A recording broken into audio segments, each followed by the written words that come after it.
Hello, everybody. Welcome to Echo Underground. I'm Shanique. This is Mike.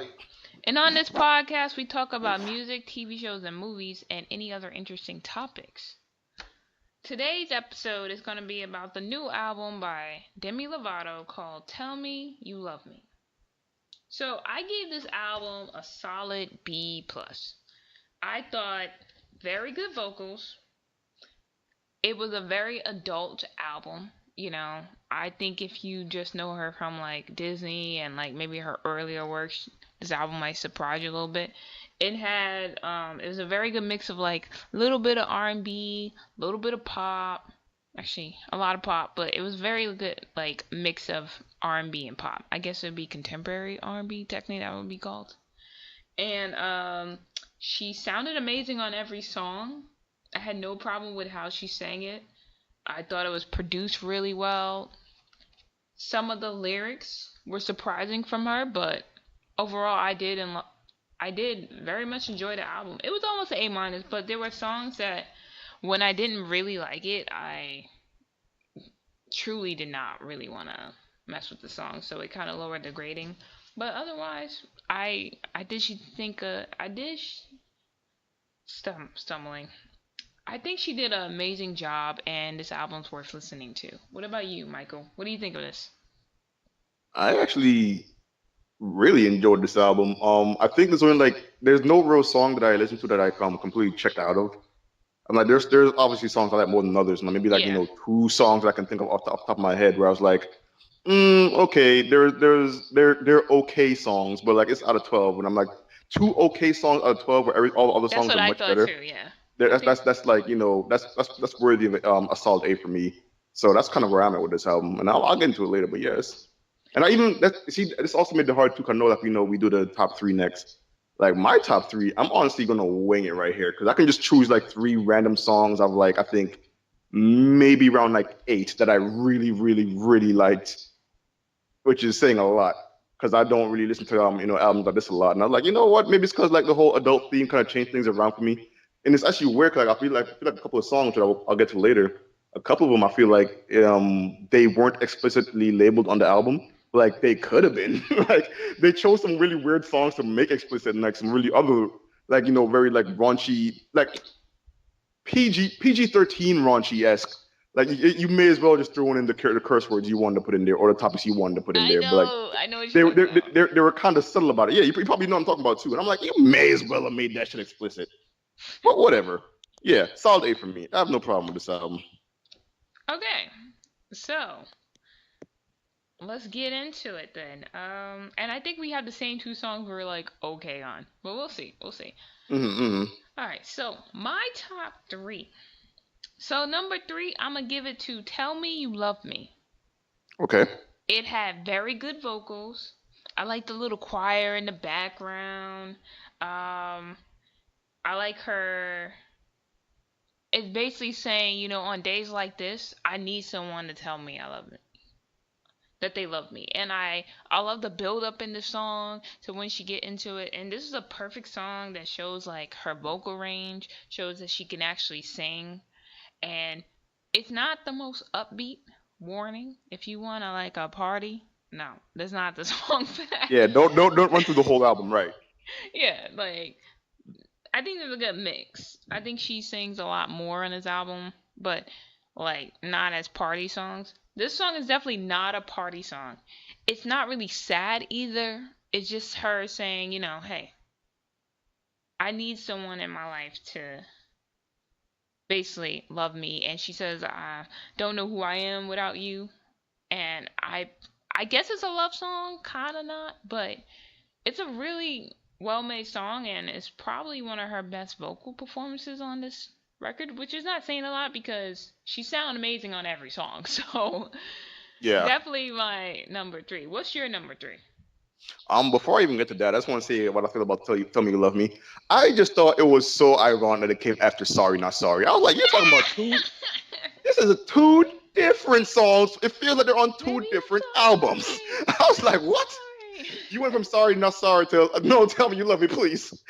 I mean, clearly, I'm assuming it's not over the same person, but I just thought that was interesting because when I was just listening to it blind, I just like lying back in my bed with my eyes closed, headphones in, and I was like thinking about the transition I just had from the first song to the second song, and I was like, "What the fuck, lady? You just went from I'm a boss to no, no, no, no. Please, I need you to love me. I have some days where I'm not sorry, I'm not sorry, but today's not one of those days. Love me now. Today's the day where you love me." I'm like, "All right, Joe, whatever." Also, that aside, it's still a really good song. I did like "Tell Me You Love Me." Title But this is song. a single, by the way. Yes, it was a good title. By the way, yeah, a lot of title song these days haven't been stepping up, but this title song definitely did. Was this a Um, single? I'm assuming. I'm assuming it was because she released the audio on her I think Vivo account. So I Okay. saw it there. So I think that and which we're gonna get to later, You Don't Do It For Me Anymore. And hmm Sorry Not Sorry were the singles, I believe, for this album. Okay. Oh, cool. So I only have one single in my top three. All right, cool. Speaking What's of your top three, I Yeah, may as what's well your get to number three? my number three. My number three, and I was conflicted at first until I realized I actually freaking really like this song above many other songs for some really weird reason. I mean, maybe it's the way the song like flowed, but "Lonely," the one with Lil Wayne, oddly enough, like Ah, right, like yes. granted, it wasn't like Lil Wayne wasn't like a draw for the song for me. Like, but I actually didn't even mind him. I did mind the overuse of autotune, but like the lyrics was like they weren't like you know something that strayed away from what the song actually was. And the song didn't even change its course just to incorporate Lil Wayne. Cause a lot of times when they have a hip hop person come on like a R&B track or a pop track or something like that, like the rap person or the hip hop person gets their own beat to work with, and Lil Wayne just works with whatever beat was working for Demi in the first place. Like this was a really good song, and I actually was considering him making my honorable mention until I thought about it a little bit more like during this podcast right here. Cause like I said, I'm kind of winging it. I'm like, you know what, this song right here, this is the one. Because I really like the way she sang in here. Because it was definitely on point. There are like maybe I want to say maybe 4 or 5 songs that were like her singing songs in this one where it's like, damn girl, pop might be a thing for back then, but right now you're doing your thing with the R&B voice singing or whatever, or contemporary R&B as Shanique calls it. Lonely definitely earned the number 3 spot in my book. I'm glad that I even picked a song. 'Cause I was hoping the songs I picked weren't singles. Come like the singles are easy picks for top threes, obviously. And I was like, all right, cool. I only have one top three, one single in my top three, so I'll work with that. Lonely definitely deserves it. Okay, I'm gonna talk about Lonely. It's not in my top three, so it should be fine. Um, One, I love the R&B flavor. I agree with you. Very good, like R&B influence song. hmm Amazing vocals. She's very intense every time she says "fucking lonely." um, like the One of the little. songs, but I don't mean to cut you off, but this is also one of the songs where I'm like, the explicit tag did not need to be on this one. Well, It could have been okay, on it some. was We're only. gonna get to it, but it's fine though. Yeah, it was only there because she said "fucking." You know that, right? Right? That's why Yeah, automatically explicit because she says that word. yeah, I get that. That's how all songs work. I get it. Like to me, there should be like a curse count. Like how many times do you curse in this song? That will make it explicit for me. But Nah, that's not how the music industry works. they go One with curse TV word. rules. We say it once and it's automatically PG-13 or rated R. So you're right. Yeah. But Little Wayne comes in like towards the end. Like I think the song's about like 4 minutes, and he comes in Mm-hmm. around the 3 minute mark. And actually, I thought the auto tune was perfect for the beat of the song. That's why I didn't mind it. I thought it was very tasteful for the beat of the song. The only problem is because of the way Lil Wayne talks, half of his verse didn't know what the fuck he was saying. I was just like, it sounded like he was mumbling with the auto tune. So I was like, you sounded great, but I don't know what you say. I have no idea what you said. And honestly, if you cut him out, still a full complete song. There's no Mm-hmm. gap or anything. He didn't really elevate the song, but he didn't hold it back either. So I have no problem with his feature. I think he's the only feature on the album too. I believe so. Like I know I checked out the deluxe edition. That's the only one where there's other features on it. But yeah, I think he's the only feature on the entire album. There's a deluxe edition. Maybe I make sure I used the right one. Is there a deluxe edition? I thought the deluxe Yeah. had like videos. That's why I didn't like care for it. No, I mean the deluxe has 3 more songs, but I think one of them is the same song but done acoustic. and there's like two other songs I didn't recognize. I believe I was looking at it earlier. It's not really a big deal, but yeah, that's just it's only like three more songs I saw on it. Okay, because I definitely didn't listen to that, but I see what you're talking about. It's Mm. Instruction and No Promises. Definitely. Did you listen to it? Because then No, you. I actually didn't go through my. I looked at it after the fact. That I listened to the album already, and by then we're already doing a podcast. So I was like, wing it. All right, well, guys, the deluxe edition, Instruction, No Promises. Check it out. Because we did not. We listened to the regular version of the album. But maybe we missed out on something. You never know. Alright, so yeah, but Lonely, definitely good song, and I like that top three that you picked. Alright, next one. Um my number two. Hmm. I'm conflicted. I, Uh I Alright, really hope you I'm don't gonna pick any of put my other two, okay, because my number I'm really two proud. Go ahead. is Sorry Not Sorry. Okay, we have to say number two. We'll just put that right there now. Baby, I'm sorry. Yeah. Not sorry. It's upbeat. It caught my attention almost immediately when it starts. Especially when she's like, revenge is a bad bitch and baby I'm the baddest, and I was like, alright, yes, get it, get it. I don't know who you talking about, but they probably regret that now. They just made you Yeah. money. I think it's her biggest song off the album. It was her leading single, and it's probably gonna help sell this album because it's a really good song. It's not a typical song for her, but I really enjoyed the song. So I'm gonna like only give that since we're the same number two. Go for it. Sorry, I'm sorry. Yeah. I mean, my main thing right now, I have the same comments that you have, but I believe that placing it as the very like when people place like their number one hits as the first song on the album, I feel like that's just marketing genius, and people should probably bank on that a little bit more because it's easy. Like when okay, I was like, all right, I know I've never been through the entire song, sorry, not sorry song before. And now that I did, I'm like, okay, cool, you got me, Demi. Let's go. Let's see what else you got. Then, granted, the transition was a little weird, but we already talked about that. But yeah, sorry, not sorry. I believe it's even worthy of a number one spot because I can definitely see this being Demi's new like go-to song. Like when you think of Demi Lovato, you think of this song. Like I know she had like another one for her previous album, but like I feel like ever since Stone this one came Cold, out, man. yeah, Stone Cold, right? Stone Cold. You're definitely right. Stone Been covered Cold. everywhere now, right? Yeah. So yeah, definitely worthy of a number two, even number one spot. For anybody else really.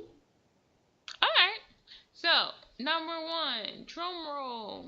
You're not gonna guess my number one, but I'm curious. Try. What's my number one? Hold up. I think I might actually know. My notes would pop up. You already said "Tell Me You Love Me." Is it "You Don't Do It For Me Anymore"? Nope. Good Oh guess no. though. Good guess. But no. My number one is Crybaby. And Okay, okay, that's a good one too. very good vocals. It's very intense and it stuck in my head almost immediately. It's very catchy. It's not her strongest vocal because it's not really a song where you're like, "Oh, I'm going to show my runs and my All high right, notes." It's all not right. like that type of song. But it's a very strong independent type of song and I particularly love it. I hope whoever the person she's talking about feels the type of way. No, I'm playing. I'm playing. I Um, think sorry. I think sorry did enough of that. Okay. I'm playing. But it was very good, and it's one of those songs that as I listened to it, it got better for me. So definitely Cryberry, number one. Even though I'm not gonna do an honorable mention for this because I liked mostly all the other songs the same. So we're just gonna go through it unless Michael wanna like really pinpoint some songs. No. We'll get to when we get there. It's fine. All right, what's your number one? Wait, I want to guess because you guess mine. Hmm, is it Only Forever? Good guess, but no, it is not. Ah, all right. What's your number one? My number one, drum roll, please, brrr, actually goes to Ruin the Friendship. I was thinking that too, and I was like, is that a Michael song? I don't know. It, you should know for if you listen to the lyrics, Shanique, you should know that this is a Michael song. This spells Michael if you listen to the lyrics. I'm not gonna put no laundry out there for this podcast, but this song struck a definite chord with me and how things worked out in my life, okay, and I how they're know. still currently I'm working out. aware. So I was like, hey, this one's for me. First of all, not, beyond the actual lyrics on how much I can relate to the song is actually sang very well. It Yeah. definitely goes into the R&B range of things, and it's actually kind of sexy. Like it's kind of weird. Like it gets like PG-13 raunch, but doesn't really deserve the explicit annotation for it, which I get. Like she's pretty much like really treading that line. But I was like, She's not treading it. um, She said, "Let's cross the line. Let's go." yeah. She pretty much tried to backflip across it pretty much. But yeah, I was like, this song right here is pretty dope. Like the R&B's caught me first of all because it came in real smooth. Like it sounded like a song that you hear. Like I know I said for some other rock album before, but like when you in a bar and like someone just like singing their heart out on stage while you're just chilling, it's like very ambient as well. I was like, this is definitely one of them songs to me, yo. Like you're hitting the R&B hard, and it's on top of that, the sexiness of the song just like drew me in, and it's about getting out of the friend zone. I feel like if a guy is like has so much testosterone that he can't listen to a Demi Lovato album, he'll come to this song and realize, you know what? I get it. This is it. So I was like, yeah, you want your homies to get out of the friend zone, and that's pretty much what this is about from a girl perspective. So I was like, sure, let's ruin the friendship and do something crazy tonight. That's my number one, well deserving of it. All right. Michael Brown seal of approval, everything. Okay. So yeah, I actually agree with you about ruining the friendship. I even wrote it's a sexy type of song, and it's one thing I did love is like when she was like saying the ruin the friendship part in the song itself. I love the trumpets that came in. Mm-hmm. I love the switch from the trumpets to like the beat in the background. It's very catchy.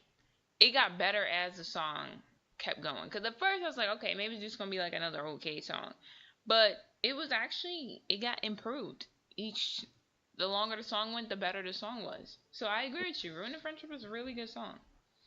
All right, so let's backtrack a little bit. Let's talk about "Sexy Dirty Love." This was this first song where I was like, it's okay.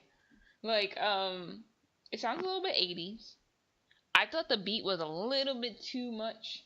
Like it was distracting, but when like the beat slowed down and it you heard her sing, I actually enjoyed the song a lot more when it was less heavy beat and more of her actually singing. What do you think of this song? This is definitely one of the songs where I was like, yeah, it should have got the explicit tag on it, cause like she pretty much wanted to, pretty much, and I was like, yeah, she No, kind of deserves it.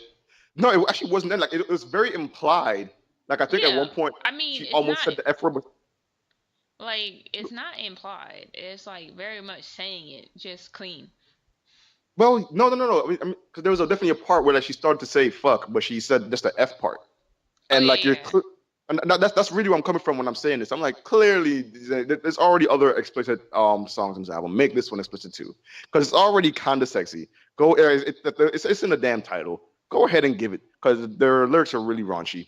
And I was like, it's an okay song, but like I don't mean okay as in like what I usually mean, as in like, okay, it's just like album fodder, where it's like, okay, it's just like a C grade for it. It's okay as far as like being so out there for me, and like just working with what she had and not being explicit with it. Like I feel like that's just my only gripe with it. You may as well just had fucking said the words, because it's weird when you censor yourself in one Just like song, then the next Michael. song. I don't do it that much. I mean, I've been trying, but I You don't do just that did. much.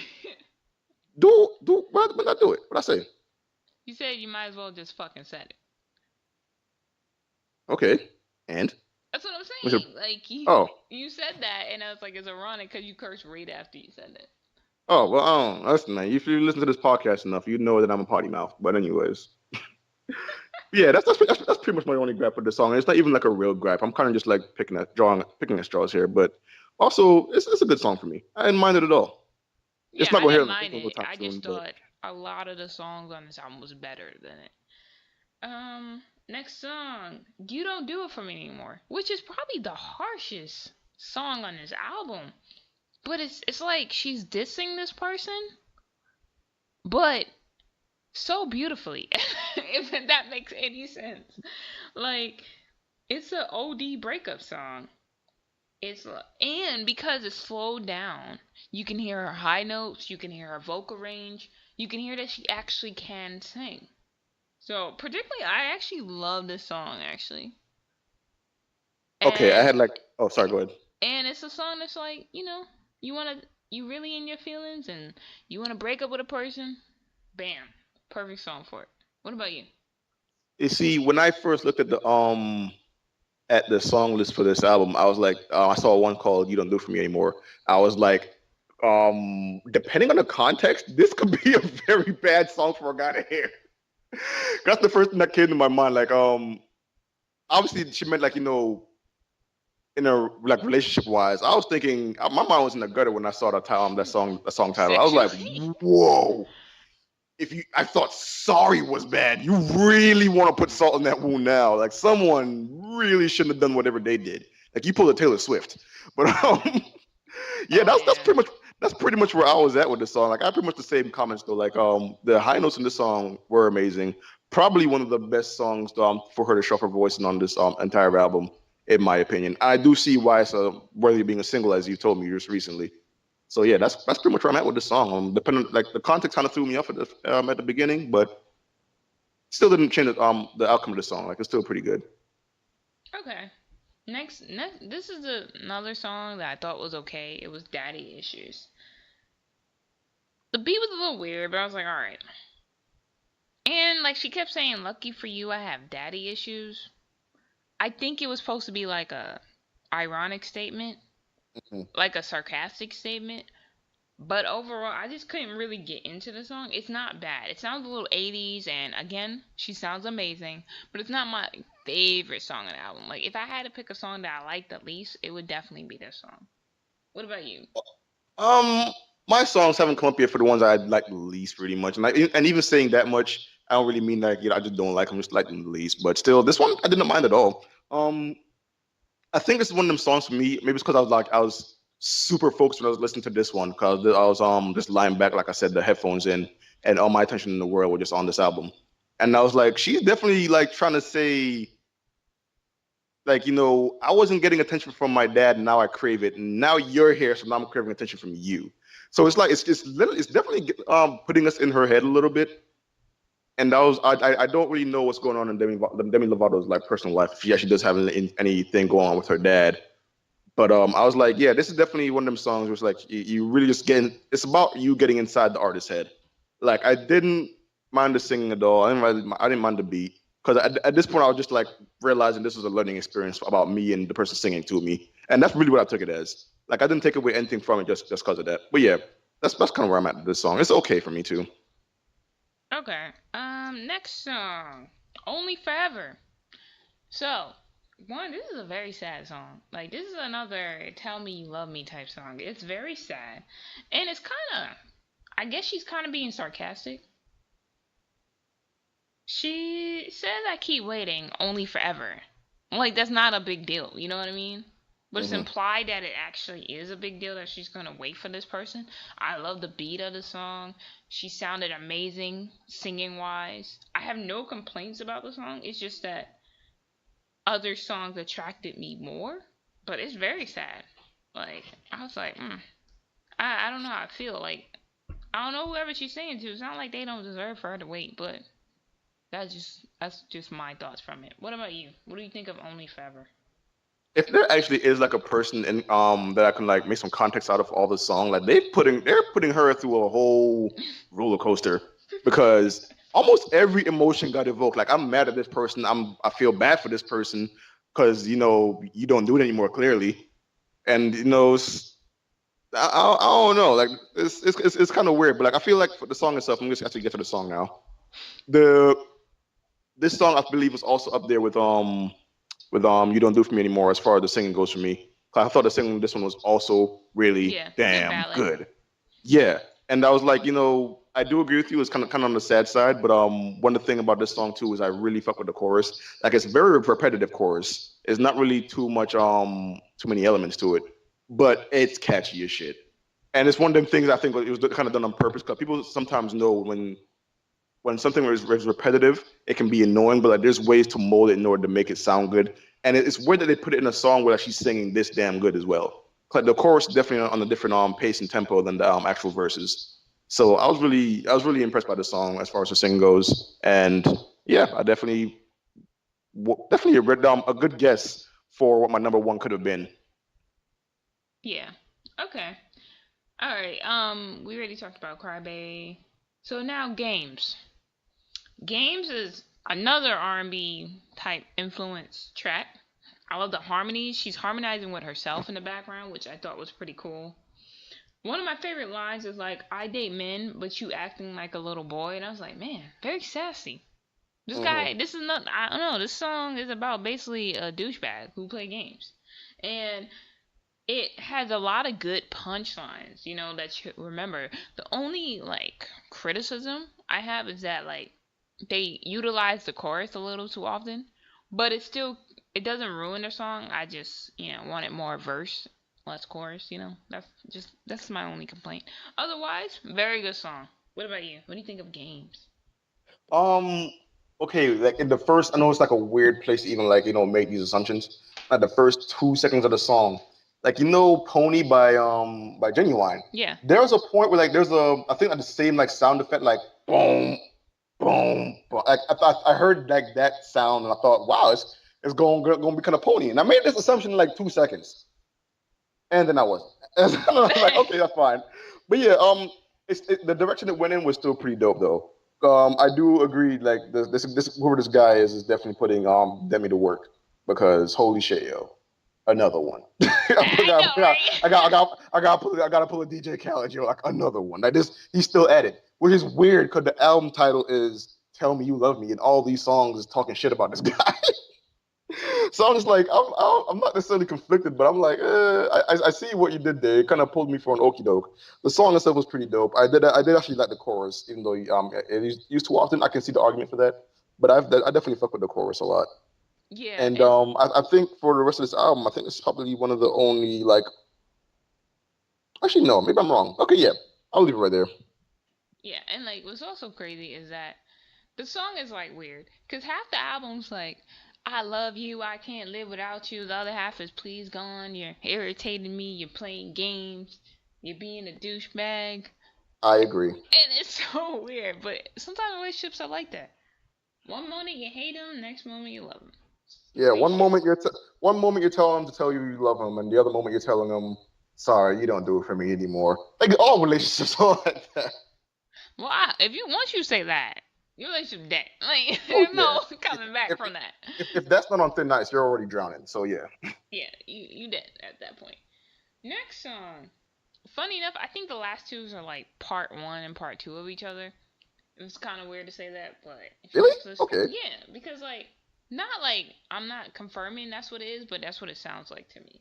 Okay. Um, Next one, Concentrate, is another R&B influence type record. It's probably one of the sexier songs on the album. Definitely. Cause she's like, "Lock me down like I'm a slave," and I'm like, "Whoa, okay." Now he can put it down correctly. I don't know. He went from playing games to being like, "Lock me down," and it has auto tune, but it's very tasteful. It's very slight. I can hear it, but it's not distracting. It it's another song that got better as it went on, and so I really enjoyed the record. And basically, the song's about, hey, you're so sexy, I can't even concentrate. You're in the room, I can't breathe. Like, I want you. As soon as you enter into the room, that's basically what the song's about. What about you? What do you think of Concentrate? Now this song right here is probably the poster child, other than "Sexy Dirty Love," for should have been explicit. Cause this was like one I agree with, very sexy song. The concentrate part for me, that I took from it was like there was a line saying something about after we're done, like something about her knees being weak and can't even concentrate later. And I was like, how did the timeline of this album work? I Because know, right? at song number what 4? What was it? Yeah, song number 4, you didn't do it for me anymore. I guess you Googled some new shit and figured out how to put it down. Because now you don't even know. Because now she's pussy. Because now she's dick whipped. So I don't know. Or Dickmatized. that's about to say, like I said, Shanique said dickmatized, and I was like, yeah, whatever you did, you did it right. Because you went from playing games and immediately to the next song, it's like making her forget all about it. And I was like, okay, you know what, you did good. But yeah, definitely one of the sexy songs. Very, very close to being my number 3. If I did have an honorable mention, this would have been it actually, because I really messed with this song a lot, yo. As I Yeah. don't know I don't know what it is about Disney stars and like figuring out how to sing about sexy shit really well, but they seem to have mastered that craft, and I've definitely noticed it in this song, definitely. Yeah. Last song on the normal album, not the deluxe one. Hitchhiker. And to me, it was like Concentrate Part 2 because it's she's talking even more about like she has a line, as long as you're the driver, I'm your hitchhiker. And it's a lot implied, and she does the same kind of thing as what she does with games where she harmonized with herself, and I thought that was pretty cool. It also got better as the song went on, you know. But the only thing is, I don't know if like for people who don't buy the deluxe, I don't know if I would have put this as the last song because it doesn't make me think, oh, this album's over. It makes me think like, oh, you know, I want more. Personally, I probably would have put Lonely as the last song. That's just my, or Only Forever. Like one of those two, I would have made it the last song. That's what I'm about to say too. Only forever. Yep. But Hitchhiker made me want more from the album, which is a good thing. It's not a bad thing. It's just like, I always thought the last song on the album should make me feel like, ta-da, we're done. Right. And Right. Right. this did not give me that vibe at all. So I was like, all right, whatever. But it's a really good song, and whoever this guy is, she sprung apparently. At least for now, until he start playing games. Until the next album. Right. And then she gonna be like, sorry, not sorry. That's basically what's gonna happen. Pretty much. But yeah, what do you think of Hitchhiker? I also agree with you. I just had here like, yo, this is okay ender because I definitely see it as a gateway into another song. My definite vote for having a final song would have been Only Forever, but the song itself, I don't see it as a part 2 for Concentrate, but I do see the like common themes with them both though. Um, and this is probably this is the one song I think other than maybe Games, I feel like where I just like okay with the song. I think those are the only 2 songs in the entire album where I was like okay with, which for Games was not bad because it was surrounded by 2 other really good ones. But this one is like it was just sort of like the last impression for the album. But my impression was already so good for the album that it just really didn't take away anything from it. Because I can see someone saying that this is their favorite song on the album because it's still really good singing on it. It's still going into the R&B realm of things, like kind of add a different flavor other than her like pop influences that she's pretty much known for before. Not necessarily like making any ballads or nothing like that, but it's still pretty good. And I was like, you know what? That's fine. And like I said, it was an okay ender. I'm not saying it's a bad ender, but I'm saying it's an okay ender because I'm okay with the song. That's really where I'm at with it. Okay. And so I guess we're gonna give our closing remarks. Overall, guys, I say buy it. We didn't do the deluxe version, but if you want to check out more songs, I think she sings acoustics for the last 3 songs on the album, and one of them is Sorry Not Sorry. So you just get to hear her voice even more on those tracks. I say if you want some really good singing and you want some good ballads or some good upbeat songs, then definitely this is a album for you. It's very empowering, and it's also like you kind of get a little feel of where her head's at. Well, maybe not. Maybe you're confused about where her head's at because she is all over the place.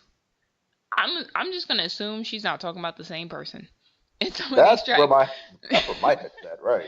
So either way, you kind of get like, oh, okay, she's been through this or she's dating this, yada yada. So you get an idea of like her personal life a little bit in this on this album itself, and I overall enjoyed it, and I recommend buying it or at least buying some songs off for it. What about you, Michael? Closing remarks? Um, Same. I thoroughly enjoyed the song. Like I said, this is kind of one of them things where um, I have to come in here with with a blank canvas, so that I don't have any predisposed notions of what I want to hear versus what I'm actually gonna hear. So, as someone from the outside looking in, as I sometimes say, very, very, very good album. Definitely worth me giving it solid A. And like, I know not every song is gonna blow you out of the water, but there are only so few and far between out of 12. I feel like you've nailed that ratio. If you can only have like maybe two songs out of 12, that's like less than, what is that? Less than a fifth, almost a sixth of an album that maybe you can't mess with, which is fine. Because when I say you can't mess with them, it's just like, you know, you're gonna have something to compensate with, and compensate she does. Like like I said, I do think maybe Shanique might be right. Maybe it's multiple guys, because maybe one guy she got the friend zone, one guy was laying it down right, one guy got broken up with. I That makes don't it know. sound kind of weird. I don't know. She's going for a lot of guys. I don't know. I'm joking. But yeah. Like I said, about the album, let me start getting distracted. Very damn good album. If you're into R&B, you can find something to pick out of this. You're into the old Demi, definitely gonna find something to pick out of this. I definitely feel like this might draw in a new audience as well. So I feel like, if you haven't listened to the album, then maybe you might be part of this audience who might find something to take away from it too. Okay, cool. So, guys, we want to know what you think. Did you enjoy this album? Did you agree with our opinions? You can leave us comments, send us tweets at Echo U Podcast on Twitter. Shout out to the person who reached out to me. He let me know about I made an assumption about Tamar sampling from a certain artist, and he reminded me that the original was produced by Curtis Mayfield. So, you know what? Hey, we can be wrong sometimes. Let us know. We like those comments. We like constructive criticism. You can also email us suggestions, or you can just email us any type of thing, just keep it, podcast related. At echoundergroundpodcast@gmail.com.